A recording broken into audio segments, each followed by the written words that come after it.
지난 3일 동안도 잘 지내셨는지요? 온통 세상이 봄으로 가득합니다. 참 아름다운 그 세상인데 빨리 코로나 사태를 잘 이겨내야 되리라 이렇게 생각을 합니다. 여러분 요즘 어떤 생각들을 하고 사시는지요?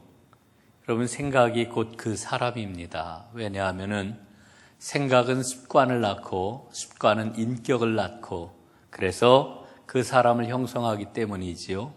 우리 그리스도인에게도 마찬가지라고 생각을 합니다. 여러분 오늘은 여러분과 함께 생각에 대해서 함께 살펴보고 은혜를 나누는 시간을 가지려고 합니다. 2018년도에 특별한 법이 하나 제정이 되었습니다. 윤창호법이라고 하는 그 법인데 2018년도 부산 해운대에서 아주 끔찍한 그 사고가 생겼습니다. 만취한 그 운전사가 모는 자동차에 한 청년이 치여가지고 그만 세상을 떠나고 말았습니다. 그래서 생겨난 것이 바로 윤창호법이라고 하는 그와 같은 법입니다. 이 법은 음주 운전을 하는 경우에 아주 굉장히 강력한 처벌을 규정하는 그러한 음주운전 방지법이었습니다. 그런데 안타깝게도 그런 강력한 법이 제정이 되었는데도 불구하고 여전히 술을 먹고 운전하는 사람들이 계속해서 생겨나는 것을 보게 됩니다. 그 법을 보면서 생각하게 되는 것이 정말 중요한 것은 법도 법이지만 국민의 생각이 바뀌어야 되는구나 라고 하는 것을 깨닫게 됩니다. 그렇습니다. 생각이 바뀌어야 됩니다. 우리는 모두 다 예수 그리스도를 믿고 복음으로 구원을 받았습니다. 여러분 이 말의 의미가 무엇인가요? 복음으로 새로운 삶을 살게 된 사람이라고 하는 그와 같은 뜻이라고 이렇게 생각을 합니다. 복음은 사람을 변화시키지요. 우리가 분명히 하나님을 믿는데도 불구하고 만약에 우리가 변하지 않는다라고 하면은 여러분 정말 하나님을 믿는 것일까? 이런 생각을 해봐야 된다고 저는 생각합니다. 바울 사도는 디모데에게 이와 같은 권면을 하고 있지요. 디모데 후서 3장 5절 말씀입니다. 경건의 모양은 있으나 경건의 능력은 부인하니 이 같은 자들에게서 내가 돌아서라 이렇게 말씀을 합니다. 이 말의 의미가 뭐냐 하면은 변화되지 않는 사람에게서 너는 돌아서라 이렇게 이야기를 해주고 있는 겁니다. 여기에 보면은 경건의 모양, 경건의 능력이라고 하는 이 두 말이 서로 대치가 되고 있습니다. 이 경건의 모양이라고 하는 것은 겉모습을 의미하는 겁니다. 겉모습은 그런 것 같은데 실제로는 그렇지 않은 것, 이게 바로 경건의 모양은 있지만 경건의 능력이 없는 그와 같은 삶 아니겠습니까? 예수님 당시에 바리새인들은 정말 경건한 사람인 것처럼 보였습니다. 왜냐하면은 그들은 매주 한 번씩 금식을 했고요.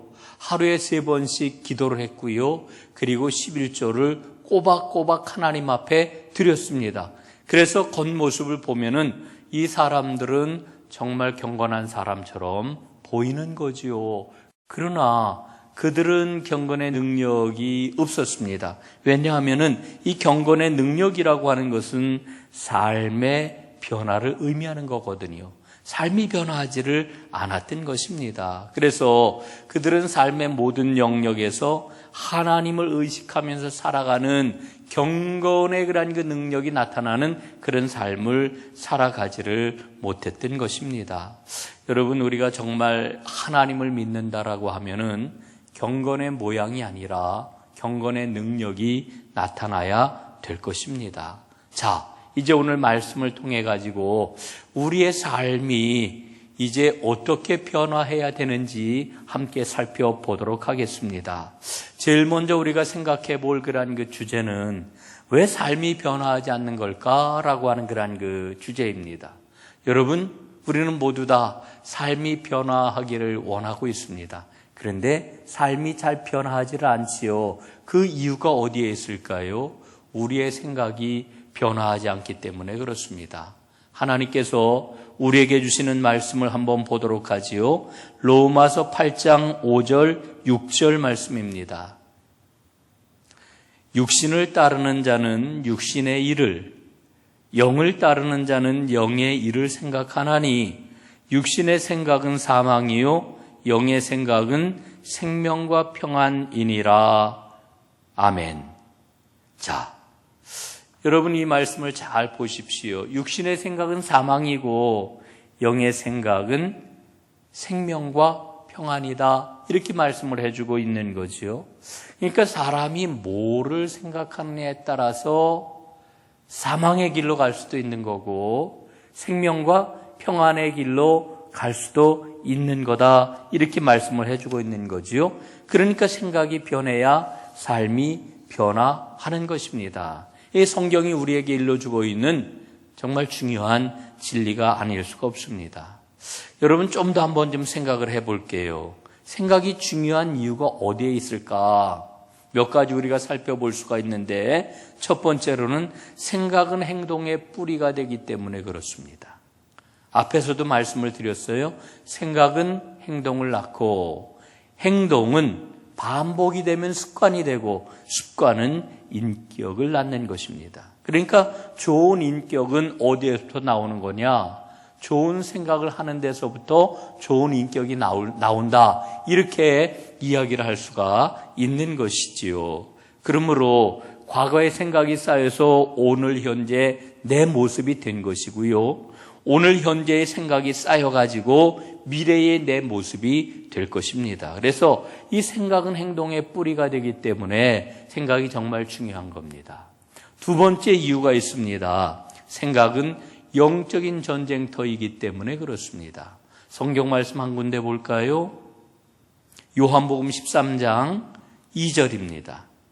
마귀가 벌써 시몬의 아들 가롯 유다의 마음에 예수를 팔려는 생각을 넣었더라. 이렇게 말씀합니다. 자, 여러분, 예수님을 배반한 가롯 유다의 이야기인데요. 그런데 이 말씀을 보니까 가롯 유다가 왜 예수님을 배반했다고요? 마귀가 그의 생각 가운데 예수님을 배반할 마음을 넣어줬기 때문이다. 이렇게 이야기를 하고 있습니다. 그러니까 마귀가 유혹하는 것이 어디냐면 바로 우리의 생각이라고 하는 것을 일러주고 있습니다. 이 가롯 유다는 영적인 전쟁터인 생각을 빼앗겼기 때문에 결국은 예수님을 배반할 수밖에 없었다. 이렇게 일러주고 있는 거지요. 생각은 영적인 전쟁터입니다. 참 중요한 말씀이지요. 세 번째 이유가 있습니다. 세 번째, 생각은 죄의 출발지이기 때문에 그렇습니다. 예수님이 분명히 이것을 일러주고 계셔요. 마태복음에 보면은 5장 28절에서 이렇게 말씀합니다. 나는 너희에게 이르노니 음욕을 품고 여자를 보는 자마다 마음에 이미 간음하였느니라. 이렇게 말씀을 하고 있습니다. 자, 여러분, 우리는 모두 다 행복한 삶, 평안한 삶, 승리하는 삶을 꿈꿉니다. 그러려면 어떻게 해야 될까요? 죄된 삶을 피하기 위해서는 생각에서부터 그 모든 것을 피할 수 있어야 되는 거죠. 왜냐하면은 생각은 죄의 출발지이기 때문에 그렇습니다. 네 번째 이유가 있어요. 네 번째 이유는 뭐냐? 생각은 문화 명령을 수행하는 핵심 요소이기 때문에 그렇습니다. 여러분, 하나님께서는 우리에게 아주 큰 명령 두 가지를 주고 계십니다. 성경 말씀에 보게 되면 그 두 큰 명령을 우리가 뭐라고 이야기를 하냐면 하나는 선교적인 명령이요, 둘째는 문화적인 명령이다. 이렇게 이야기를 합니다. 이 선교 명령이라고 하는 것은 마태복음 이제 28장에 나와 있는 그런 그 말씀인데 19절 20절에서 이렇게 일러주고 계셔요.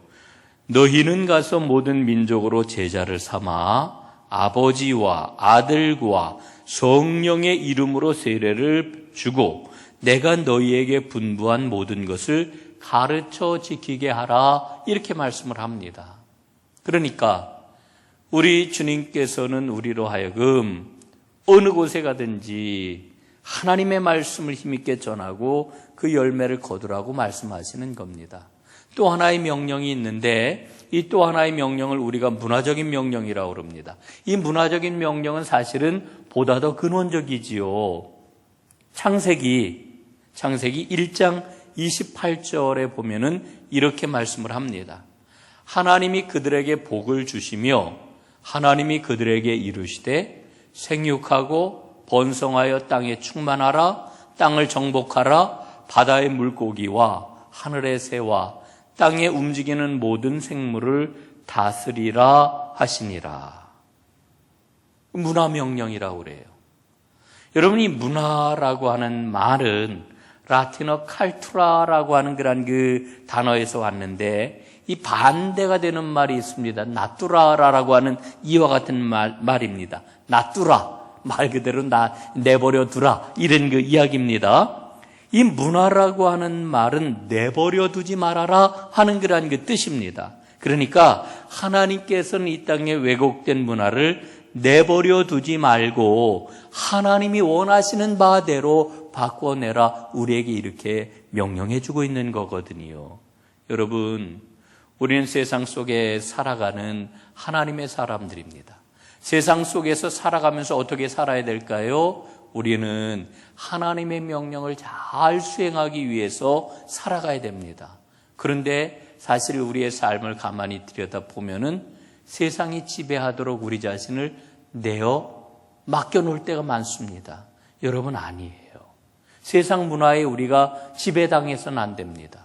여러분, 세상 가치관, 그리고 세상의 가르침, 세상의 풍속, 여기에 그냥 우리가 따라가서는 안 된다라고 하는 거지요. 여러분, 우리는 세상을 거스르는 하나님 나라의 사람들입니다. 여러분, 그러기 위해서는, 세상을 바꾸기 위해서는 우리의 행동 양식이 바뀌어야 되는데, 그러기 위해서는 우리의 사고 방식이 바뀌어야만 되는 겁니다. 그래서 생각이 중요한 거지요. 자, 그렇다라고 하면은 우리가 어떻게 생각해야 될까? 여러분, 어떻게 생각해야 되겠습니까? 그리스도인의 사고방식은 어떠해야 되느냐? 첫 번째로 긍정적인 사고를 해야 됩니다. 긍정적 사고. 여러분, 긍정적인 사고가 있고 부정적인 사고가 있잖아요. 여러분, 세상 사람들도 이 긍정적인 사고가 굉장히 중요하다, 이렇게 이야기하지 않습니까? 그래서 우리는 마인드 컨트롤이라고 하는 것을 많은 사람들이 이야기하는 것을 들어요. 그러나 여러분, 우리가 이야기하는, 그리스도인이 이야기하는 긍정적인 사고방식은 하나님의 말씀에 근거하는 겁니다. 마인드 컨트롤이 아니에요. 말씀에 근거하는 겁니다. 여러분, 우리가 잘 알고 있는 말씀이 있죠? 예레미야 29장 11절 말씀입니다. 여호와의 말씀이니라, 너희를 향한 나의 생각을 내가 아나니 평안이요 재앙이 아니니라, 너희에게 미래와 희망을 주는 것이니라. 여러분, 지금 우리의 삶이 얼마나 힘이 들어요. 이 코로나 바이러스로 말미암아서 얼마나 우리의 삶이 힘들고 어려운지 모릅니다. 그래서 우리는 이렇게 생각할 수 있어요. 야, 큰 재앙이 다가왔네. 이 재앙 때문에 우리가 어떻게 살 수 있을까? 걱정하고 근심을 합니다. 물론 어려운 그런 게 상황이죠. 그러나 하나님께서 뭐라고 그러셔요? 내가 너희에게 줄 것이 있는데 그것은 바로 평안이요 재앙이 아니니라, 너희에게 미래와 희망을 주려는 것이니라, 하나님 말씀하시는 거지요. 여러분, 우리는 이 긍정적인 하나님의 말씀을 붙잡고 긍정적인 사고를 끊임없이 해야 됩니다. 우리가 긍정적인 사고의 사람인지 부정적인 사고의 사람인지 우리가 쉽게 우리 자신을 볼 수가 있습니다. 말하는 것을 보면은 알 수가 있습니다. 부정적인 그런 그 사고방식에 사로잡힌 사람은 말이 항상 어때요? 이렇습니다. 아유, 안 돼요. 힘들어요. 못해요. 어려워요. 이렇게 이야기를 합니다. 원망하고 비판하고 부정적인 말을 많이 하지요. 그러나 긍정적인 사람은 아유, 괜찮아요. 잘 돼요. 잘 될 거예요. 이렇게 긍정적인 언어를 사용을 합니다. 예? 이 긍정적인 언어가 어디에서부터 오는 걸까요? 하나님이 함께 해주시기 때문에. 하나님이 합력하여 선을 이루실 것이기 때문에 내가 너희에게 미래와 희망을 주려는 것이니라 이 말씀을 붙잡고 있기 때문에 그런 거지요. 여러분 민수기에 보게 될 것 같으면은 이스라엘 백성들이 가데스 바네아에서 12명의 정탐꾼을 가나안 땅에 보내지 않습니까? 가나안 땅에 보내지요. 그 가나안 땅에 이제 40일 동안 정탐을 마치고 이 정탐꾼들이 돌아오게 되는데 그 중에 10명의 정탐꾼은 어떻게 이야기를 합니까? 거기 가보니 엄청나게 강한 민족, 키가 크고 힘이 센 날랜그란 그 사람들이 살고 있는데 그들 앞에 우리의 모습을 보니 우리의 모습은 메뚜기와 같다. 이렇게 이야기를 합니다. 메뚜기와 같다. 여러분 이 말의 의미가 뭐예요? 메뚜기와 같다. 메뚜기와 같다. 자신에 대한 아주 열등감의 그런 그 극치 아니겠습니까? 자신을 아주 부정적으로 보고 있는 거예요. 그런데 두 사람 여호수아와 갈렙은 어때요? 이렇게 이야기를 합니다. 민수기 14장 8절 9절 말씀이에요. 여호와께서 우리를 기뻐하시면 우리를 그 땅으로 인도하여 들이시고 그 땅을 우리에게 주시리라. 이는 과연 젖과 꿀이 흐르는 땅이니라. 다만 여호와를 거역하지는 말라. 또 그 땅 백성을 두려워하지 말라. 그들은 우리의 먹이라. 그들의 보호자는 그들에게서 떠났고 여호와는 우리와 함께 하시느니라. 그들을 두려워하지 말라. 그들을 두려워하지 말라. 여러분, 여호수아와 갈렙이 선포하는 그러한 그 말을 보세요. 긍정적인 선포를 해요. 그들은 우리의 밥이라. 여호와께서 우리와 함께 하시느니라. 여러분 그래요. 이게 바로 긍정적인 사고를 갖고 있는 사람의 모습인 것이지요. 여러분 하나님께서는 어떻게 생각하실까요? 여러분 하나님의 생각을 한번 생각해 보셨어요? 하나님이 어떻게 생각하셨을까? 여러분 우리가 성경을 통해 가지고 거기에 대한 그런 그 단초를 우리가 찾을 수가 있는데 하나님이 천지를 창조하신 다음에 뭐라고 말씀을 하십니까? 여러 번에 걸쳐 가지고 그 피조 세계를 보시면서 좋았더라. 좋았더라. 보시기에 심히 좋았더라. 이렇게 말씀하고 있는 것을 우리가 보지 않습니까? 여러분, 하나님은 긍정적인 사고방식을 갖고 있는 사람하고 일하는 것을 즐거워하세요. 여러분, 우리가 정말 하나님의 동역자가 되기를 원한다라고 하면은 여러분, 긍정적인 사고방식. 이 긍정적인 사고를 놓치지 말고 그 사고를 가지고서 나아가는 그런 그 하나님의 사람이 꼭 되어야 할 것입니다. 두 번째로 이 그리스도인의 그러한 그 사고방식은 주도적인 사고방식이어야 합니다. 주도적인 사고를 하자라고 하는 거지요. 우리의 그러한 그 사고방식에는 두 가지 이렇게 대별해서 볼 수 있는데 하나는 주도적인 사고가 있고요. 대응적인 사고가 있습니다. 이 대응적인 사고라고 하는 것은 밖에 어떤 상황이 펼쳐지고 어떤 그런 문제가 생겼을 때에 자극이 오면은 반사적으로 바로 대응하는 것, 이게 바로 대응적 사고입니다. 그런데 여기에 비해 가지고 이 주도적 사고는 어떤 상황이 생겼을 때에 어떤 반응이 오게 됐을 때에 일단 멈춥니다. 멈춰요. 그런 다음에 생각을 해요. 그리고 선택을 하는 겁니다. 하나님이 원하시는 게 뭘까? 그런 다음에 반응을 하는 거지요. 이게 굉장히 중요합니다. 왜냐하면은요, 우리 그리스도인들은 주도적인 사고방식을 해야 되거든요. 여러분 그 창세기에 나오는 요셉의 그런 그 모습을 한번 보십시오. 요셉은 애굽에 팔려가지 않았습니까? 그의 신분은 노예였습니다. 종입니다. 보디발이라고 하는 사람의 집에 종살이를 하는데 집에서 이제 종살이를 하게 되는데 여러분 이 종의 사고방식은 아주 전형적인 대응 사고방식입니다. 그러니까 주인이 하라고 하면 하고 하지 말라고 하면은 하지 말고 멈춰라 하면은 멈추고 또 주인이 명령 내린 그 일만 다 하고 나면은 그 다음에는 노는 거예요. 예, 놀면 돼요. 이게 종입니다. 그런데 참 이상하지요.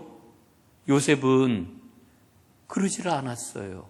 언제 어디에서나 주도적인 사고방식을 했던 거지요.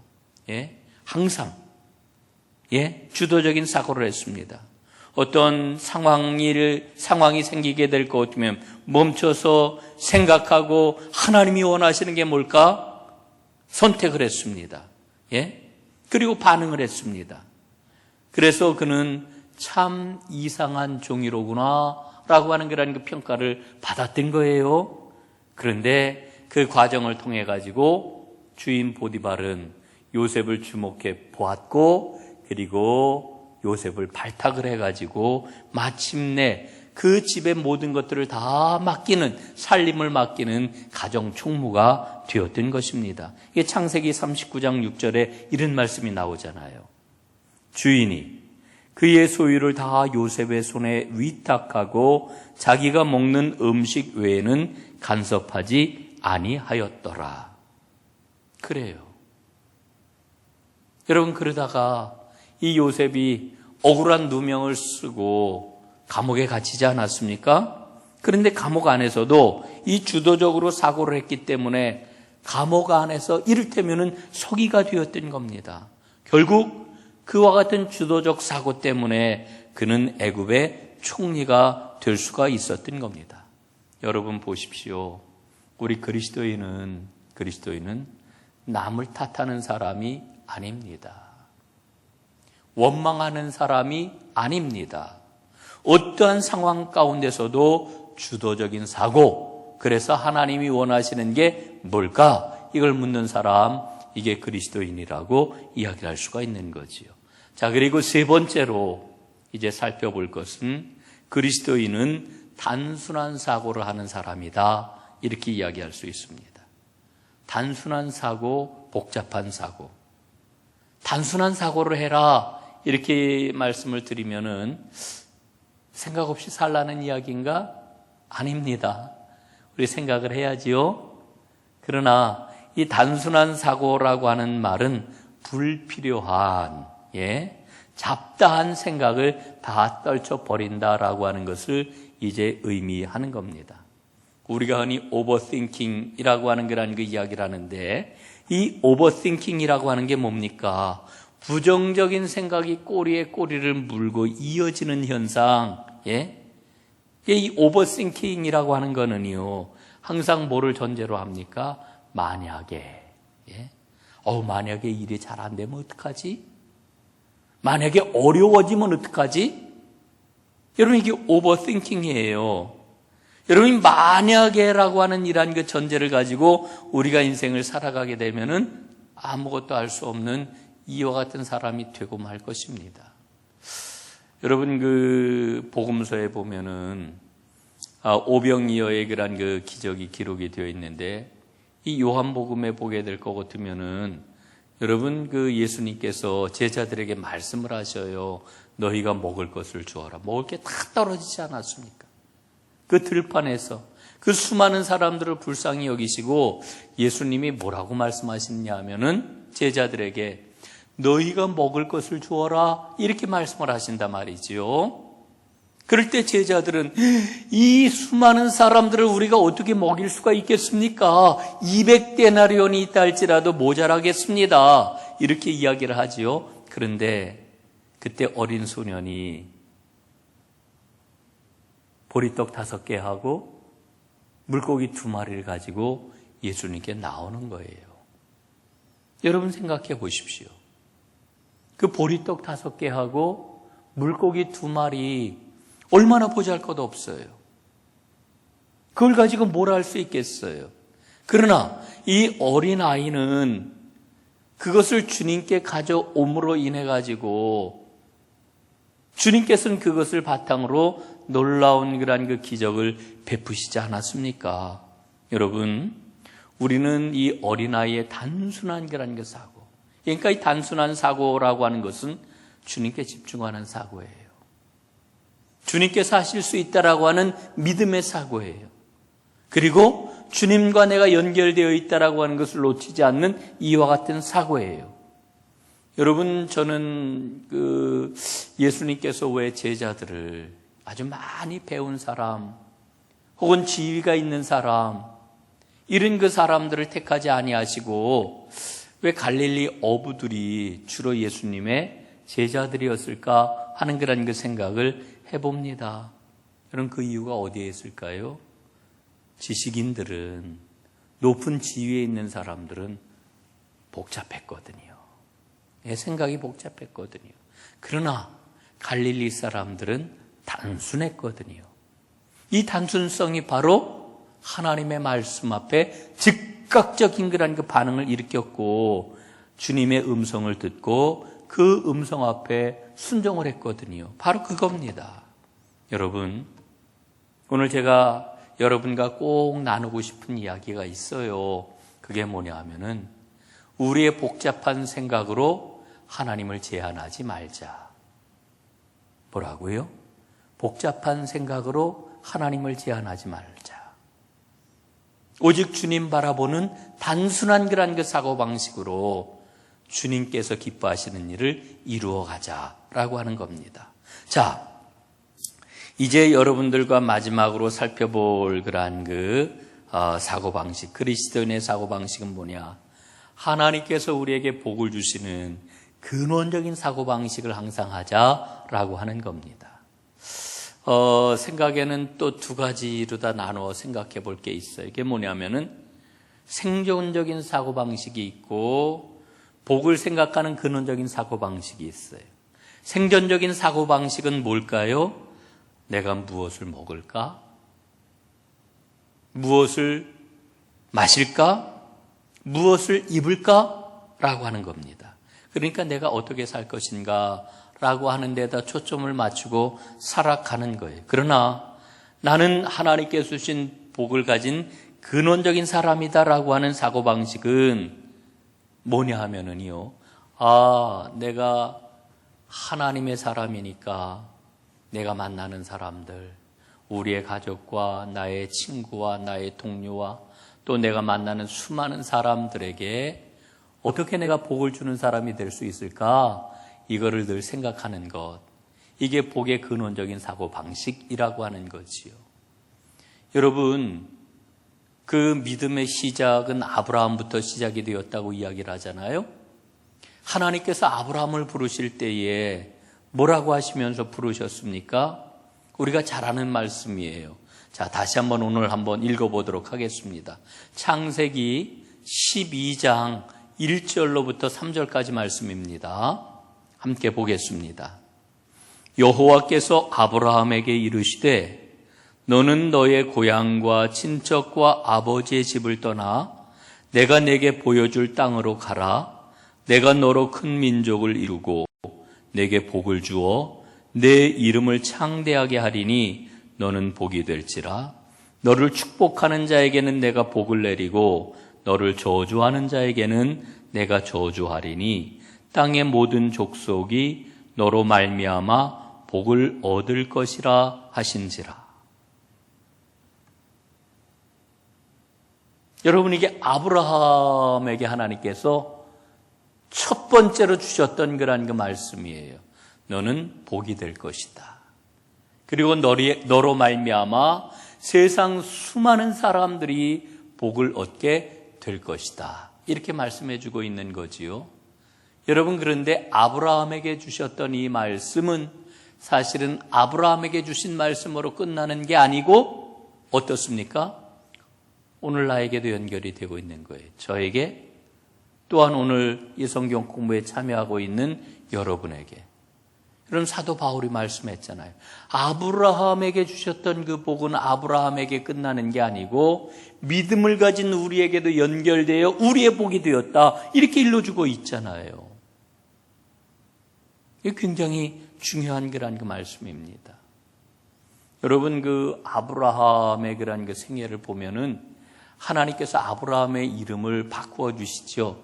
아브라함에서 아브라함으로, 또 그의 아내 사레를 사라로. 여러분 아브라함이라고 하는 말의 뜻이 무엇입니까? 존귀한 자라고 하는 뜻이에요. 사레라고 하는 말의 뜻이 무엇입니까? 사라라고 하는 말이에요. 여러분 이름 참 좋지요? 존귀한 자, 또 공주, 사레는 공주거든요. 여러분 여성분들 가운데서는 오늘 이 성경 공부에 참여하고 있는 여러분들 가운데서도 공주이기를 바라는 그런 그 분들이 많을 거예요. 사레는 공주라고 하는 그런 그 뜻이에요. 아브라함은 존귀한 자라고 하는 뜻이에요. 그런데 하나님께서 그 이름을 바꾸어 주시는 거죠. 너 이제 아브라함이라고 해라. 아브라함이 무슨 뜻입니까? 열국의 아버지라고 하는 뜻이에요. 너 이제부터는 사레가 아니라 사라라고 해라. 사라가 무슨 뜻이에요? 열국의 어머니라고 하는 뜻이에요. 여러분 하나님께서 그렇게 이름을 바꾸어 주신 다음 아브라함은 열국의 아버지가 되기 위해 혹은 열국의 아버지로 살았어요. 그랬더니 하나님께서 나중에 어떻게 해주셨습니까? 그의 이름을 존귀하게 해주셨단 말이죠.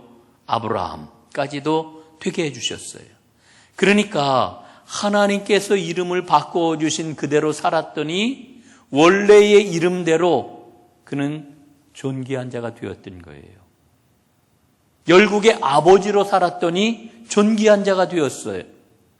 여러분, 이 아브라함의 그런 그 이름이 바뀌어진 이 모습을 보면서, 그 이야기를 보면서 오늘 우리는 깨닫게 돼요. 우리가 하나님의 복을 가진 자로구나. 이 복의 근원적인 사고방식을 놓치지 않고 살아가게 되면은 여러분 하나님께서 어떻게 해주신다고요? 우리를 존귀한 자 삼아주신다라고 하는 것을 우리는 깨닫게 되는 거지요. 여러분 그러므로 우리 그리스도인은 복의 근원적인 사고 방식을 가지고 살아가는 사람이다. 이렇게 이야기할 수 있습니다. 자, 오늘 우리가 함께 공부한 내용을 다시 한번 정리해 보겠습니다. 생각이 왜 중요하다고요? 생각은 우리 행동의 뿌리이기 때문에 그렇습니다. 또한 생각은 영적인 전쟁터이기 때문에 그렇습니다. 또한 생각은 죄의 출발이기 때문에 그렇습니다. 또한 생각은 문화명령을 수행하는 핵심 요소이기 때문에 생각이 중요한 겁니다. 그렇기 때문에 그리스도인의 사고 방식은 어떠해야 된다고요? 긍정적인 사고를 해야 된다. 주도적인 사고를 해야 된다. 그리고 단순한 사고를 해야 된다.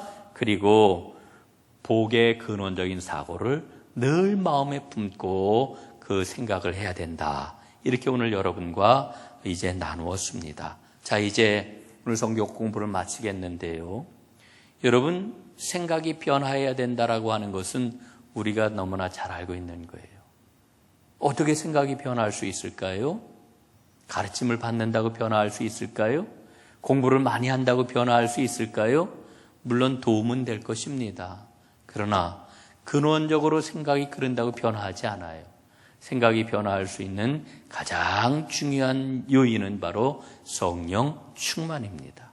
성령께서 우리에게 오셔서 성령 충만하게 될 때에 우리 죄의 뿌리를 우리가 보게 되고 얼마나 죄의 영향력이 우리 가운데 큰지를 깨닫게 되어서 이제 성령께서 잘못된 생각을 과감하게 떨쳐버릴 수 있는 힘과 능력을 우리에게 주시는 거지요. 그럴 때에 우리는 하나님이 기뻐하시는 그리스도인다운 사고방식을 가지고 살아갈 수가 있게 되는 겁니다. 이 은혜가 여러분 모두에게 가득할 수 있기를 간절히 바랍니다. 감사합니다.